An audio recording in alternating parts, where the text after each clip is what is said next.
Bună ziua, dragii mei, și bine v-am regăsit la show-ul Le Frigider de Nicolae. Sunt tare bucuros că mă urmăriți, pentru că stând în bucătărie, sigur vin cu idei frumoase, dragilor. Așa că astăzi continuăm această poveste frumoasă. Le Frigider de Nicolae, aprovizionat de Penny Market, dragilor.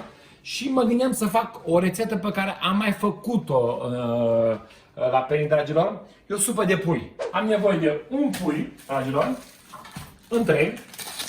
Îmi place întotdeauna când fac supă să pun un pui întreg, pentru că are și oase. Și atunci am o aromă mai bună la supa mea, da? Și o să vedeți că în momentul când o să fac supa, o să mai fac ceva de fapt. Că nu e numai o supă simplă. Fac supa, dar cu zeama de la supă mai fac un fel de mâncare. Foarte gustos. Apă rece întotdeauna, pentru că vreau să înceapă să fiarbă când apa e rece, da? Îl spăl un pic. Ce important e când facem supa de pui, la foc încet, dragilor. Dăm drumul la foc până începe să fiarbă și în momentul când începe să fie apa fierbinte, dăm focul încet, da? Îi pun și capac pentru că să facă mai repede. Între timp, mă duc la frigider să-mi iau legumele. Deci vreau o supă gustoasă, mega gustoasă, așa că am multe legume. Deci, uitați cum stau lucrurile. Uitați câte ingrediente am aici. Mâncare bună înseamnă ingrediente bune, dragilor. Nu neapărat niște ingrediente de care n-ați auzit niciodată, dar proaspete, bune. Am nevoie de econom, folosesc tot timpul econom, m-am obișnuit atâta de ușor e și atunci uitați. Vezi? Și mai zic ceva, dacă vreți morcovi, sunt foarte țapi ca lumea, spălați și puneți cu toată treaba, dragilor. Să știți că sunt foarte sănătoși. Deci nu e o problemă. Și uitați, împachetez frumos și rămâne planul de travai curat. Așa o să fac cu toate legumele, dragilor, și atunci rămâne curat pe masă. Între timp mai mult la tigaie, pentru că deja începe să fie fierbinte. Când clocotește o să spumez, dragilor, și după ce începe să fiarbă, încep să pun legumele. Mulți morcovi. Am aici pentru supă, dragilor, țelină, gulie, brocoli. Asta e pentru supă, pătrunjel legat. Tot pentru supă un ardeu spălat deja, niște ceapă, dragilor, crepată în patru, de pus în supă. Și în supă mai am varza asta. V-am zis la început că o să mai fac și altceva, da? Altceva înseamnă că o să fac niște noodles, dragilor, cu legume. O să le fierb în supa de la carne de pui, o să fie foarte gustoase. Și o să fac un wok. Ceapă, am ceapă verde, am niște ardei roșu gras, niște varză, dragilor.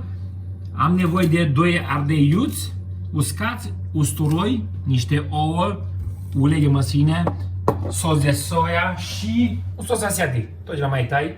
Aceste legume cu sosul și cu noodles-ul o să iasă o nebunie, dragilor. Vedeți? Niște mâncăruri un pic diferite și foarte gustoase. Uitați cum începe să fiarbă apa. Și acum spuma asta trebuie să o arunc. Așa. Cu acest trecurător. Deci nu vă grăbiți, la foc mai încetul, da? Și după aia încep să arunc legumele, dragilor. Ce frumos fierbe aici puiul meu. Uitați grăsimea deasupra. Am sfumat frumos, la foc încet, vedeți? Numai așa cât borborăsea, nu fierbe foarte tare. Când că pun multe legume, să știți să nu glumesc. Pun morcovi, dragilor. O să dea o aromă fantastică. 1 kilogram am pus. Varza, pentru că e dulceagă, dă o aromă fantastică. Asta de mult nu făceam și mama nu făcea, dar uita, am învățat și eu parcurs. Ardei întreg, verde, asta la fel, dă o aromă foarte bună. Ceapă crepată pe din două, 1, 2, pătrunjel, un fel de buchet garni. Ce ziceți? Gulia, dragilor. Le pun bucăți mari și niște țelină. Tot așa, 2 bucăți mai mari. Vedeți? Ce ziceți?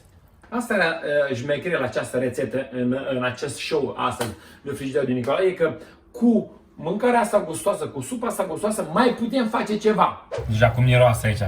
Vă dați seama de atâtea legume. Uitați pui deja cum e moale. Cea de-a doua rețetă, dragilor. Îmi plac și mie, și copilor.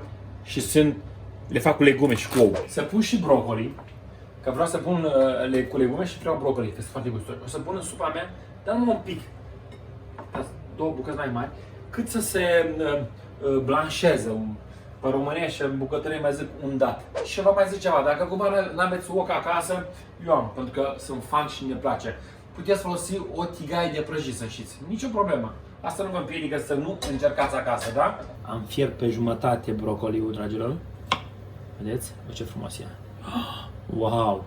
Dar în același timp fac și noodles-ul. O să mâncăm noodles-ul acum. Deci asta e șmecheria. Mâncăm noodles-ul acum, pentru că acum îl facem, și supa o mâncăm mai de seară sau mâine sau poi mâine. Ce ziceți? Uitați, o trec la următoarea etapă pentru că supa mea deja fierbe bine și am zis că vreau să fierb noodles, pastele. Uitați, o să vedeți ce culoare faină are. Vedeți de la legume și carne, deja cu miroase, grăsime. Pun lângă, dragilor, uitați supa mea ce frumoasă e.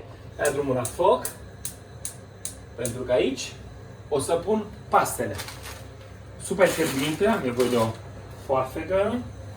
Și e frumos că aici, în acest pachet, e pe porții, dragilor. Aia e fain. Nu o să pun de 4, asta e o porție, vedeți? Că dacă mai trebuie, mai facem și mai târziu. Eu pastele și le pun în supă să fiarbă. Între timp, pastele să fierb și tragem legumele la tigaie. Ulei, dragilor, în tigaie, ulei de floarea soarelui, un pic mai mult, da? Legumele, ceapă, tăiată mărunt și morcov, dragilor. Ce e fain la ocă, trebuie să avem temperatură tot timpul mare. Dați cum să fierb, una, două să fierb. Și e fain că întotdeauna când cumpărați paste, vă uitați pe pachet și pe pachet scrie cât timp trebuie să fiarbă, da? E cel mai important lucru. Nu așa. Și acum 2 căței de usturoi plus ardeice, dragilor. Să dăm un pic de aromă, da? Și o să pun și un pic de ceapă verde. O să mai las și mai târziu la capăt, pentru că vreau să fie crocantă, dar ceapa asta verde dă o aromă fantastică, credeți-mă. Deja miroase a mâncare asiatică, adevărat sau nu? Aceste legume trebuie să facă pe jumătate, da? Legumele încep să se facă, ceapă, morcov, ceapă verde. Am pus niște usturoi, 2 căței de roșu și niște ardei, uite, dragilor. Acum pun ardeiul roșu plus varză, dragilor. Multe legume. Am văzut că am pus un pic mai mult ulei. Vreau să mă asigur că aceste legume o să fie toate înrobate, cum s-ar zice, în ulei. Adică să am fie grăsime, da? Ai, ce frumoase sunt! Ei, ce frumos! Totul merge ca pe roate, mai am niște brocoli la capăt. Și ce vreau să pun acum? Un pic de ulei de susan. De o aromă fantastică. Peste legume. Așa, ulei de susan.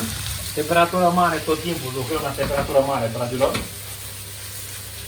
Și acum o să pun și un strop de supă. Așa. Uitați, ouăle cum s-au făcut. Vedeți ouăle? Le-am pus deoparte. Uitați. Ce ziceți? Fantastic. Miroase fantastic. Și acum o să pun sosul de soia. Așa. Tai partea de sus, că dacă nu-l folosesc pe tot, pot să închid recipientul și pun, uitați. Uai, ce miroase e fain. Pun pastele, direct. Uitați, nu dânsurile, nu pastele, uitați cum fac. Wow. În supa de pui pe care am făcut eu, care e aproape gata, cu legume multe. Ați văzut ce treabă serioasă aici? Perfect. Un pic de ceapă verde pe deasupra. Ta-ta-ta! Dragilor, în rețeta de astăzi în Le Frigidaire de Nicolae am făcut o supă, dragilor. Bineînțeles, cu multe legume și carne de pui. Așa că, dacă aș doar pe mine, aș avea 3 rețete. Mai tai, am pus 2 porții, noodles cu legume. Avantajul că, ca să iasă mai bună această rețetă, aceste noodles-uri le-am fiert în supa de pui, dragilor. Deci, ați văzut că învățăm lucruri frumoase la show-ul Le Frigidaire de Nicolae. Dar, dragilor, nu uitați de concurs pentru că arată prea fain, sincer. Uitați cum arată. Uitați.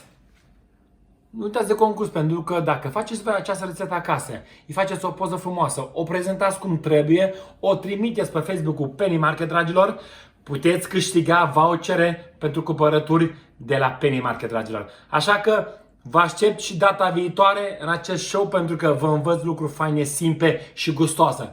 Sănătate, vă iubesc!